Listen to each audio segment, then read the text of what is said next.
নমস্কার আমার প্রিয় বন্ধুরা, তোমরা সবাই কেমন আছো? আশা করি সবাই খুব ভালো আছো, সুস্থ আছো। আলিপুর জেলার ছোট্ট একটি শহর থেকে আমি মনিকা আমার আরও একটি নতুন ব্লগে তোমাদের সবাইকে স্বাগত জানাচ্ছি। আর বড়োদেরকে অনেক অনেক প্রণাম আর ছোটোদেরকে অনেক অনেক ভালোবাসা জানিয়ে নতুন একটি ব্লগ তোমাদের সামনে নিয়ে এসেছি। তো দেখো, আজকে যাবো একটু বাজারে, কারণ পুজোর শপিং তো আর কিছুই করা হয়নি। তো আমরা না যতই না করি, মেয়েটাকে তো দিতে হবে না, নিজে যতই না কেনাকাটা করিনি, কিন্তু মেয়েকে তো আর না দিলে হবে না। তো মেয়ের জন্য আজকে একটু কেনাকাটা করতে যাব, তো সেই কারণে চলে এসেছি বাজারে। তো এই দেখো, এখানে বাজারে সর্বপ্রথম যেটা দেখছিলাম সেটা হলো ওর জুতো। তো এখানে না অনেক ভিড় ছিল, ভাবলাম ঠিক আছে আমরা অন্য দোকানে ঘুরে আসি। তো অন্য দোকানে গিয়েও দেখি প্রচণ্ড ভিড়, মানে যেহেতু আমরা বিকেল বিকেল টাইমে বেরিয়েছিলাম সে কারণে আর কি প্রচণ্ড ভিড় ছিল। তো ভাবলাম যে ঠিক আছে এদিকটা ফাঁকা হোক, তাহলে একটু মলের থেকে গিয়ে ঘুরে আসি। তো মলে এসে দেখো এখানে হলো কাউন্টিং, মানে বিল কাউন্টারে এত ভিড় যে ভিতরে যাওয়াই যাচ্ছে না। তারপর তো তাও ঠেলে বেলে যাও একটু ভিতরে ঢুকেছি, ভিতরে ঢুকেও দেখি বেশ ভালোই ভিড় আছে। যাই হোক, এখানে আসার পর এই যে এখন চলে এসেছি মানে এইখানে লেডিস কাউন্টারে, মানে যেখানে মেয়েদের সমস্ত কিছু পাওয়া যায়। তো সেখানে এসে দেখি, এই দেখো আমার পাগ্নপুরি, যে কোথায় ও জামা দেখবে, জামা না দেখে এখানে ও শাড়ি দেখছে। কি সুন্দর একটা একটা করে আর কি উঠিয়ে শাড়িগুলো দেখছিল। তো ভাবলাম সেটাও একটু তোমাদের সঙ্গে শেয়ার করে দিই। তো দেখো ও কিন্তু ওইদিকে শাড়ি দেখছিল, তো ওকে আমি টেনে এদিকে নিয়ে এসেছি বেবি কাউন্টারে, মানে বেবিদের ড্রেসগুলো যেদিকে থাকে সেদিকে। তো এদিকে এসে পর আমি এই যে মামামের জন্য এখানে জামা দেখছিলাম।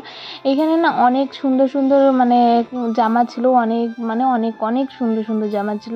তো এখান থেকে আমি একটা জামা পছন্দ করেছিলাম, তো সেটা তোমরাও দেখতে পারবে অবশ্যই, কারণ মামামকে সেটা আমি ট্রাই করিয়েছিলাম। বিশেষ করে জামাটা না ভীষণ সুন্দর ছিল আর খুব মানে সফট ছিল জামাটা। তো আমি চেয়েছিলাম ওই জামাটা নিতে, কিন্তু হাতে আমার কাছে টাকা না থাকাতে আমি আর কি ওই জামাটা আনতে পারিনি। যাই হোক, আর কিছু করার নেই।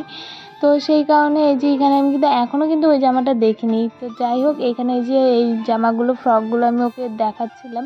তো ও তো যে বাচ্চা মানুষ, ওকে যেটাই মানে এরকম ধরনের ফ্রক যেগুলোই দেখানো যাচ্ছে ও সেগুলোতেই হ্যাঁ বলছে, বা সেগুলোই ওর খুব পছন্দ হয়েছে। যাই হোক, এখানে তো অনেকগুলো ফ্রক দেখছিলাম, তো এখান থেকে আমি একটা ফ্রকও নিয়েছি আমি আরও ওদিক থেকে। তো ওইদিকে গিয়ে দেখি এই যে একটা ফ্রক, ওকে আমি ট্রাই করেছিলাম, তবে এটা বেশ ভালোই ছিল, মোটামুটি খারাপ না। তবে ওই যে ফিতেগুলো একটু বড় ছিল, ফিতেগুলো কিন্তু একটু না অনেকটাই বড় ছিল। বেশ মানে দেখতেই পাচ্ছ তোমরা, এটা যত আমি উঁচুতে উঠাচ্ছি তত আর কি জামাটা ওর আর কি ফিট হচ্ছে। তো আর কি বলবো, মানে জামাটা আমার মোটামুটি খারাপ না, ভালো লেগেছে। তো ওর কিন্তু পছন্দ হয়নি, সেই কারণে জামাটার দিকে পরে আর আমি যাইনি। এখানে ট্রায়াল রুমে এত ভিড় ছিল, তো আমি ওইখানে আর ট্রায়াল করাতে পারিনি, এখানে বাইরেই করে নিয়েছিলাম জামার উপরে। তো যাই হোক, এখান থেকে একটা ড্রেস পছন্দ হয়েছে যেটা হট প্যান্ট, তো সেটাই আমি নিয়েছি। আরেকটা আমি এর মাঝখানে আরেকটা গাউন আমি দেখে এসেছি, তো সেটা না মানে আমি নিতে চেয়েছিলাম। তো এই যে এই গোলাপি কালার গ্রাউন্ডটা মানে ফ্রকটা আমি ওর জন্য দেখেছি। তো এটা খুব বলতে খুব সুন্দর আর খুব পছন্দ হয়েছিল জানো তো। কিন্তু ওই যে আমার কাছে 1 টাকাও ছিল না, মানে আমার সাধ্যে অনুযায়ী এটা অনেকটাই বেশি ছিল। জামাটার প্রাইস ছিল প্রায় হলো 1100 না 1050 টাকা। তো সেই কারণে আমি আর কি নিতে পারিনি। তো মামামেরও জামাটা ভীষণ পছন্দ হয়েছিল, মামাম তো অনেকক্ষণ আর কি এই জামাটা নিয়ে ঘ্যান ঘ্যান করেছিল। যাই হোক, পরে কিন্তু আমি ওইটা নিয়ে এই যে এই জামাটা, এটা দেখো বিশ্বাস করো কি সুন্দর একটা প্রিন্সেস কালার, আমার তো পিঙ্ক কালার খুব পছন্দ, তার মধ্যে এই কালারটা এত ভালো লাগছিল মাম্মাকে, কি বলবো। তো দেখো মামাকে কত সুন্দর লাগছে জামাটা পরে। তো তারপর আর কি এখান থেকে মানে জামাটা না নিতে পারিনি, তো ওই মুড অফ হয়ে গেছিলো, মুড অফ করে পরে চলে এসেছি বাড়িতে। যাই হোক, আজকের ব্লগটা এই পর্যন্তই শেষ।